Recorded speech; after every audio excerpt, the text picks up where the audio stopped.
series I will be uploading in the third round of the blue tournament before we move on to the final round. And we have a little treat for you that blue made that we will upload before I start uploading the games from round 4.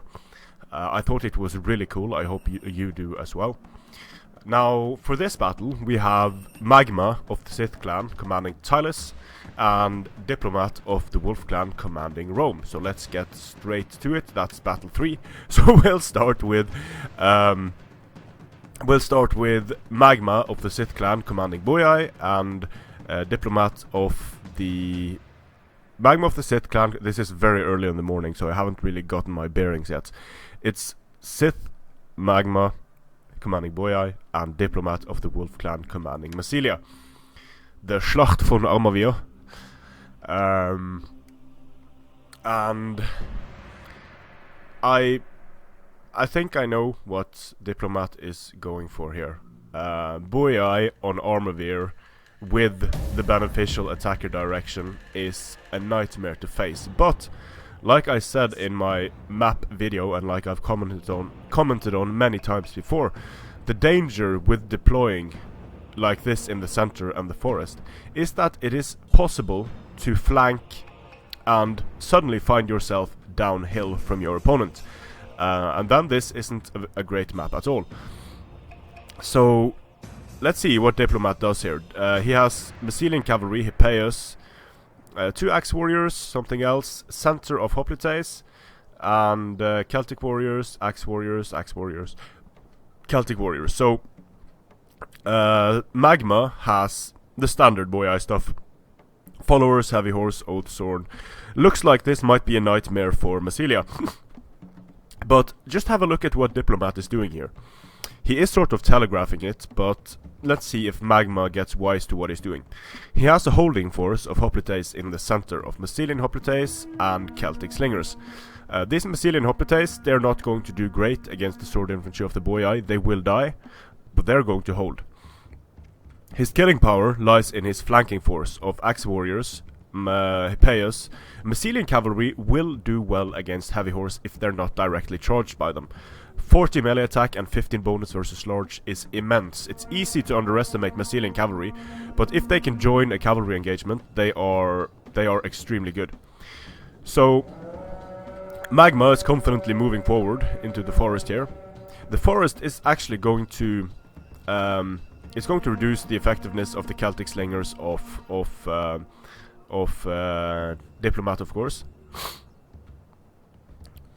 But he is sort of doing the same thing that he did against me in the finals of the Milk and Cookies Total War tournament. I had Area Vista, so I was able to make him move down and buy myself some time. But if you get outflanked on this map, it can be super dangerous. And just look at how wide Diplomatt's formation is. He's deploying super wide, and it doesn't look like Magma is going to respond to this. So he is slowly enveloping Magma, and Magma moving down here towards one flank of Diplomatt might look like a good move, but it allows this entire flanking force of Diplomatt to move around the flanks and get at the rear of Magma. So this is a mistake. He should have pulled back probably and widened his own formation. He might be overconfident because he's Boii against Massilia, but we'll see how it works out. He has a decisive infantry advantage. The cavalry advantage isn't great because of the Hippeus and the Massilian cavalry. In terms of melee infantry, his advantage it's decisive, but we'll see if he's able to make it work here. These Massilian hoplites can potentially hold for a long time in phalanx, even though they are attacked downhill. So, but I really like what Diplomatt is doing here, and Magma is not responding appropriately to it. Here we have axe warriors throwing javelins into the Levy Freeman. And it looks like they're actually going to start engaging now. Maybe just to hold him in place here. And these sword followers do not get a charge, so this is good for the axe warriors. They're going to get wrecked anyway. It's just going to take a bit longer. Massilia and Hoplites are going to destroy Levi Freeman, of course, but just look at what Diplomatt has done here with his forces. He's starting to surround the Boii army. He's getting good charges. The sword followers are not getting the charges they need. Nice charge with the Epeius here against the sword followers. In the forest here, we have axe warriors. The heavy horse is going to be less effective against the Celtic warriors in the forest. They're still getting sort of a downhill charge here and doing a lot of damage to the Celtic warriors. They did eat some javelins, but not a massive amount due to the terrain. The Levi Freeman died heroically in the center. Over here we have Celtic warriors getting charged by heavy horse. They don't like that much. But there's a lot of supporting javelins here, so this is a worse engagement for the heavy horse than it is for the Celtic warriors and for Diplomatt. Levi Freeman getting into the Massilian cavalry, very nice, taking down a lot of Massilian cavalry. Missiles and charges are things that Massilian cavalry doesn't like, but if you can get them into cavalry, they will do a lot of damage. The heavy horse unit is starting to drop from the Celtic warriors. The axe warriors are actually doing a bit of damage, nothing impressive. Like here, nothing impressive being done. The Massilian Hoplites doing their job in holding, while the flanking force of Diplomatt is moving around, and this is going to be devastating for Boii. Boii has Oathsworn just standing around here getting shot at. The Levi Freemen are about to get dealt with. The flanking force is about to arrive, and axe warriors charging downhill into... Well, he doesn't really need to charge these sword followers because they are losing. They're up against 3 Massilian Hoplites, and then they are going to lose. The axe warriors are going to lose horribly here in this engagement.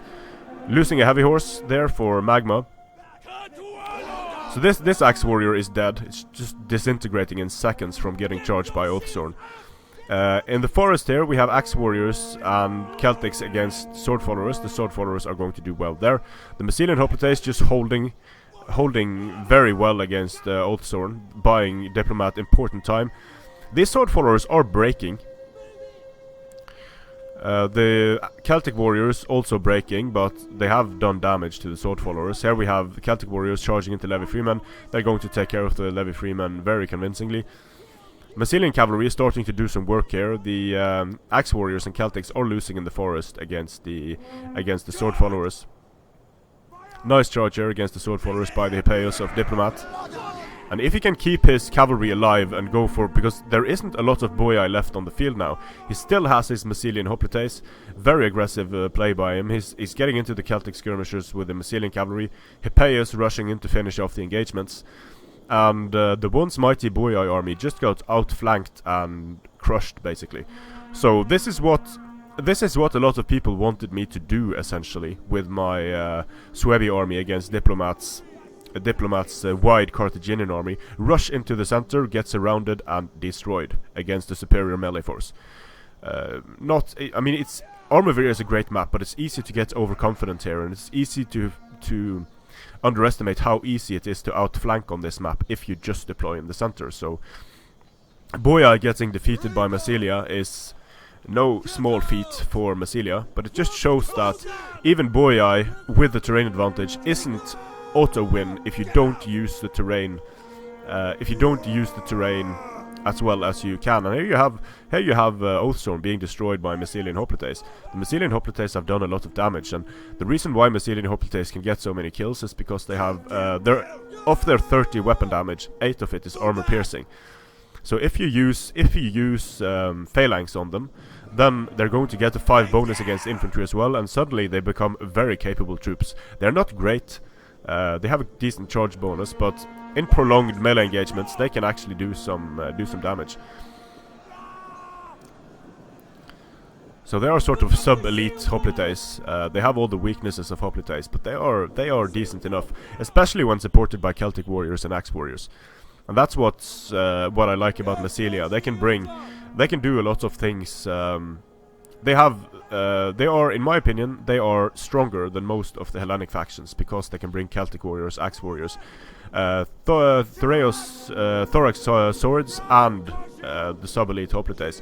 And the Massilian cavalry, it's easy to underestimate the Massilian cavalry, but it is a decent unit. Here we have another charge by the Massilian Hoplites. Very nice kills on the Massilian Hoplites. Great kills on the Celtic warriors. Mostly on Levi Freemen, but you know, Levi Freemen are super high value targets. And now even the Oathsworn are starting to fall under the combined assault of Epeius and Massilian Hoplites. this Oathsworn is going to start wavering because of army losses, and a very convincing victory by Diplomatt. He used the terrain masterfully in this battle, took great engagements. I liked his army, and starting out the series losing with Boii against Massilia must have been a wake-up call for Magma. Good job by the Celtic Warriors, good job by the Massilians. The Axe Warriors don't do great, but they are getting high value kills. Decent job by the cavalry, but you can see how, I mean, the Oathsworn only getting 100 kills on average, and slightly more than 100 kills. Very nicely done by Diplomatt. So 1-0 to Diplomatt. We'll see what happens in the next battle. Strength and honor.